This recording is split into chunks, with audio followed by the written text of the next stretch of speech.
আসসালামু আলাইকুম। রমজানের শুভেচ্ছা সবাইকে। আজকে প্রথম রোজা গেল, আর প্রথম রোজা উপলক্ষে আমি সেহরিতে কি কি রান্না করলাম আর ইফতার কি কি দিয়ে করলাম সবকিছু আপনাদের সাথে শেয়ার করব। ভিডিওটা শুরু থেকে শেষ পর্যন্ত সবাই দেখবেন। তো সেহরির জন্য এখানে আমি কোয়েল পাখির ডিম বোনা করবো আজকে, আর কি কি রান্না করব ভিডিওতে সবকিছুই দেখতে পারবেন। তো এখানে প্রথমে আমি ডিমগুলো সিদ্ধ করে নিয়েছি, আর এই ডিমটা আজকে পেঁয়াজ বাটা দিয়ে করব। তো এখানে পেঁয়াজ বাটা আর হলুদ মরিচ তারপরে লবণ সব ময় মশলা দিয়ে আমি ভালো করে মশলাটা কষাই নিয়েছি। এরপর ডিম দিয়ে একটু কাঁচা মরিচ ফালি দিছি, আর নামানোর আগে একটু জিরা গুঁড়া দিছি। এতে ডিমের ভুনাটা অনেক বেশি মজা হয় এইভাবে ডিম ভুনাটা করলে। এরপর আমি রান্না করবো মুরগির মাংস ভুনা করবো আজকে। তো এখানে মুরগির মাংসটা আমি টমেটো দিয়ে ভুনা করবো। তো পেঁয়াজ মরিচ তারপরে হলাম সবকিছু গরম মশলা বাটা, তারপর গরম মশলা আস্ত মশলা সবকিছু দিয়ে টমেটো দিয়ে আমি মশলাটা বেশ কিছুক্ষণ কষায় নিছি। কষানো আমার হয়ে গেছে। এখন এর মধ্যে আমি মুরগির মাংসটা দিয়ে দিব। আর এই টমেটো দিয়ে মুরগির মাংসটা রান্না করলে আমার কাছে কিন্তু বেশ দারুণ লাগে খেতে। আর আজকে কি কি রান্না করব সেটা বলে নেই। আজকে কোয়েল পাখির ডিম ভুনা করবো, মুরগির মাংস ভুনা করবো, তারপর ডাল রান্না করব,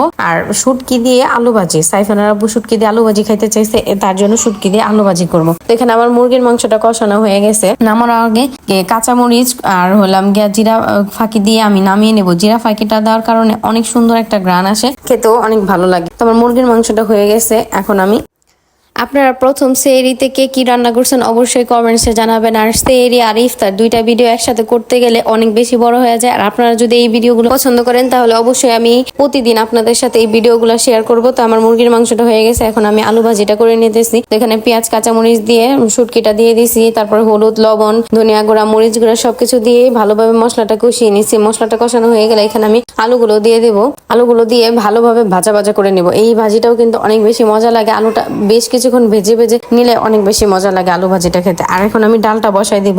ডালটা আস্তে ভুনা করবো, এই জন্য পেঁয়াজ তারপরে রসুন তেজপাতা জিরা সবকিছু দিয়ে আমি মশলাটাকে কষাই নিয়েছি। আর টমেটো দিয়ে ডাল ভুনাটা করলে অনেক বেশি মজা লাগে।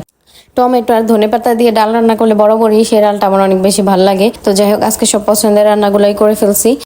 ভিডিওটা কেমন লাগলো অবশ্যই কমেন্টসে জানাবেন। আর এর মধ্যে আমি দুধটাও জাল দিয়ে নিছি, আর রাইস কুকারে ভাতটা বসাই দিছি। গরম গরম ভাত সাথে এগুলো তরকারি হলে তার কিছুই লাগেই না। আর ইফতারের জন্য আজকে কি কি আয়োজন করলাম সেটাও আপনাদের সাথে শেয়ার করতেছি। এখানে আমি বুটগুলো আমি আগেই সিদ্ধ করে নিছি। তো এখানে বুটগুলো আগে বাগার দিয়ে নিতেছি। এরপর আমি একটু রোল বানিয়ে নিয়েছিলাম। এটা চিকেন তারপর সবজি দিয়ে রোলটা করছি।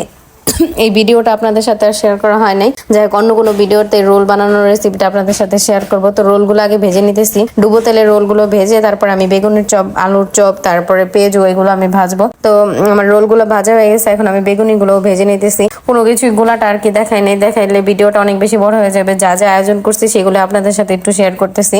কেউ বলবেন না ভাই যে এইগুলো আমি দেখাইতেছি প্রথম রোজায় কি ইফতার করলাম। এইগুলো আমি ভিডিও মেক করি, এর জন্য আমি এইগুলো ভিডিও করছি আপনাদের সাথে শেয়ার করতেছি। এখানে আমি দেখানোর জন্য কিছুই করতেছি না। যাই হোক, এখানে আমার বেগুনগুলো ভাজা হয়ে গেছে। এখন আমি পেঁয়াজগুলো ভেজে নেব। পেঁয়াজতে অনেক বেশি পেঁয়াজ দিলে সেই পেঁয়াজটা খেতে অনেক বেশি মজা লাগে। পার্সোনালি আমার কাছে অনেক বেশি মজা লাগে। পেঁয়াজতে অনেকগুলো পেঁয়াজ দিয়ে আমি পেঁয়াজটা করছি। তো আমার সবকিছু বানানো কমপ্লিট। আলুর চপটা দেখাইতে পারি নাই, সময় ছিল না, আমি তাড়াতাড়ি করে ভেজে ফেলছি। তো এইগুলোই ছিল আজকের ইফতারের আয়োজন। ফল ফুল আমি সবকিছু কেটে নিছি। আর বেলের শরবত করা হয়েছিল, এটা আমাদের গাছের বেল। আর এই বেলটার গ্রান অনেক বেশি ভালো লাগে। যাই হোক, ভিডিওটি ভালো লাগলে লাইক কমেন্ট শেয়ার করে দিবেন। ইউটিউব চ্যানেল থেকে দেখে থাকলে চ্যানেলটা অবশ্যই সাবস্ক্রাইব করে দিবেন। ভালো থাকবেন সবাই, আল্লাহ হাফেজ।